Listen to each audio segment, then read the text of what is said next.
Good morning students. आज हम अव्यय का चौथा भेद विस्मयादि बोधक करेंगे। तो यहाँ सबसे पहले कुछ वाक्य दिए गए हैं, हम उनको पढ़ते हैं। पहला वाक्य है आपका, वाह क्या लजीज मिठाइयाँ हैं। दूसरा, शाबाश तुमने बहुत मेहनत की है। तीसरा, आहा कितनी सुंदर वाटिका है। और चौथा, अरे आप यहाँ। तो ये जो चारों वाक्य दिए गए हैं, इन वाक्यों में जो पहला पहला शब्द है, पहला वाह, दूसरा शाबाश, तीसरा आहा और चौथा अरे शब्द विस्मय भाव को प्रकट कर रहे हैं। तो ये विस्मयादि बोधक है। इन वाक्यों को और इनके आगे जो शब्द लगे हुए थे उन विस्मयादि बोधक के बारे में जानने के बाद अब हम विस्मयादि बोधक अव्यय की परिभाषा को पढ़ते हैं और समझते हैं। जो शब्द हर्ष, भय, आश्चर्य, घृणा, शोक, उल्लास आदि भावों का बोध करवाते हैं वे विस्मयादि बोधक अव्यय कहलाते हैं। एक बार पुनः ध्यान दीजिए। जो शब्द हर्ष, भय, आश्चर्य, घृणा, शोक, उल्लास आदि भावों का बोध करवाते हैं वे विस्मयादि बोधक अव्यय कहलाते हैं। विस्मयादि बोधक भाव 8 प्रकार के होते हैं। तो पहला भाव है आपका हर्ष बोधक। हर्ष अर्थात खुशी में जो भाव व्यक्त करने के लिए हम शब्दों का प्रयोग करते हैं वे हर्ष बोधक शब्द होते हैं। वाह, धन्य, आह आदि। शोक बोधक अर्थात दुख में जो शब्द हमारे भावों को प्रकट करते हैं, हाय, उफ, हाय हाय, हे राम, हा अरे आदि। तीसरा है विस्मय बोधक, हैरान करने वाले जो भाव हमारे मन में प्रकट होते हैं और उस समय जो शब्द निकलते हैं, क्या, वाह, ओहो आदि। घृणा बोधक, जब आप किसी से घृणा करते हैं तो उस समय या जब आपको उसे देखकर ऐसी घिन सी होती है तो उस समय जिन शब्दों का प्रयोग किया जाता है वो होते हैं छी, धत, धिक, छी छी आदि। आशीर्वाद बोधक, किसी को आशीष देने के लिए जिन विस्मयादि बोधक शब्दों का हम प्रयोग करते हैं वो है दीर्घायु हो, चिरंजीव हो, जीते रहो, जिनमें कि हमारी मंगल कामना की भावना होती है या भाव होते हैं, वही आशीर्वाद बोधक होते हैं।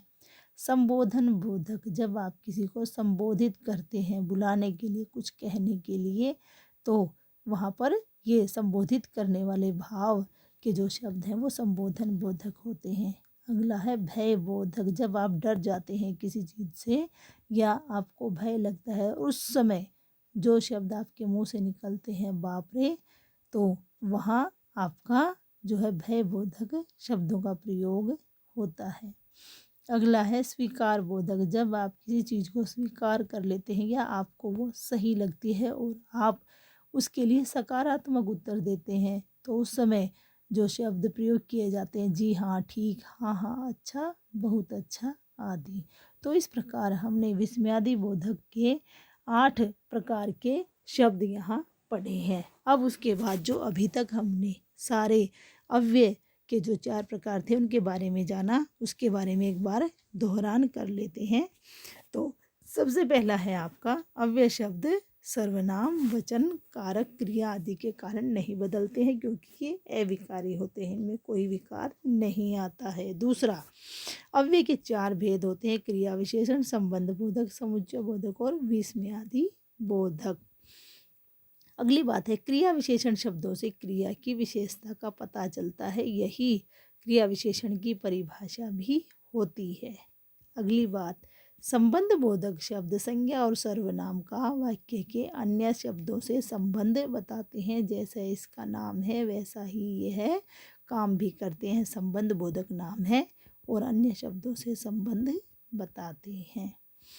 समुच्चय बोधक अव्यय 2 शब्दों या वाक्यों को जोड़ने का काम करते हैं।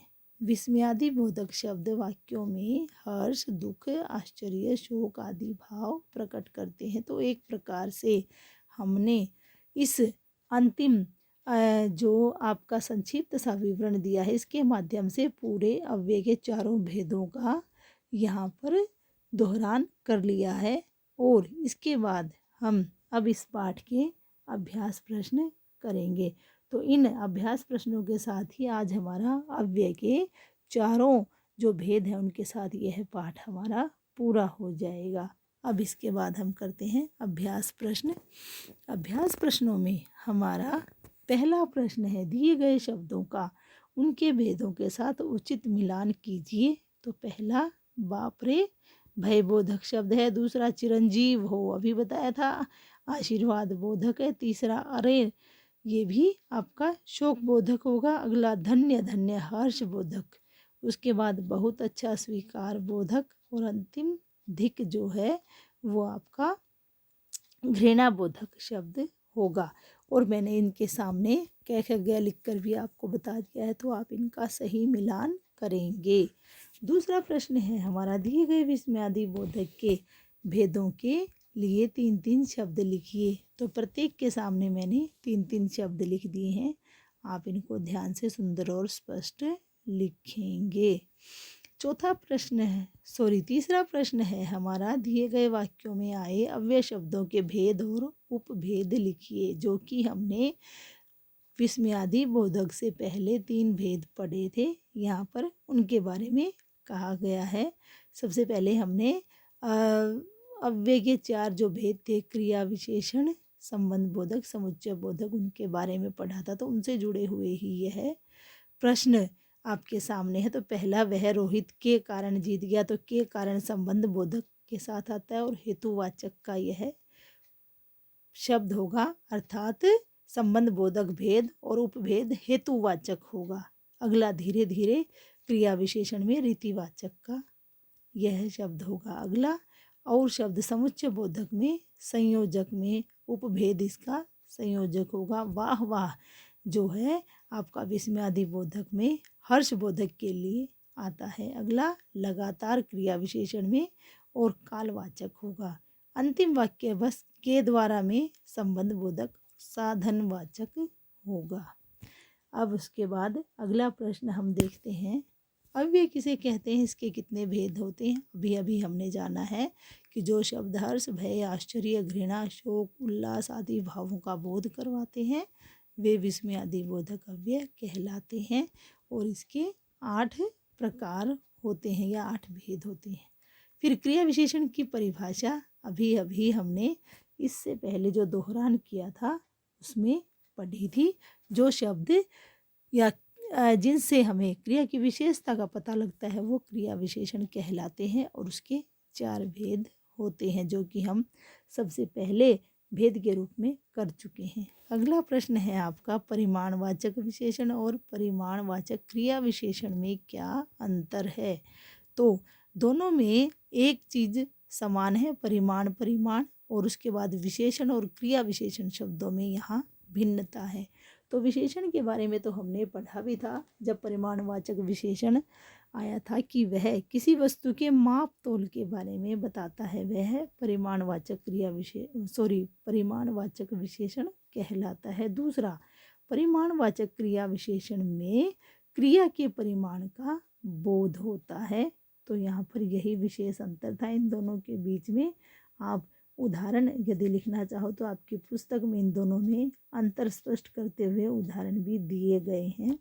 और मौखिक तौर पर मैं आपको इन दोनों का एक एक उदाहरण बता देती हूँ कि परिमाणवाचक विशेषण और परिमाणवाचक क्रिया विशेषण में उदाहरण के तौर पर, जैसे सबसे पहले, मेरे पास पर्याप्त पुस्तकें हैं। ये परिमाणवाचक विशेषण का उदाहरण है कि माप तोल के बारे में बता रहा है कि जितनी मुझे चाहिए उतनी मेरे पास है। यदि अब क्रिया विशेषण में पर्याप्त शब्द का हम प्रयोग करेंगे तो हमारा वाक्य बनेगा, आज राजा ने पर्याप्त पढ़ाई की है, अर्थात उसे जितनी करनी चाहिए थी उसने उतनी पढ़ाई की है। तो इस प्रकार आज हमारा अव्यय के 4 भेदों सहित यहाँ पर यह पाठ पूरा हो जाता है। और इसके बाद कल हम शब्द भंडार का पाठ है वो पढ़ेंगे। आपका दिन शुभ हो। धन्यवाद।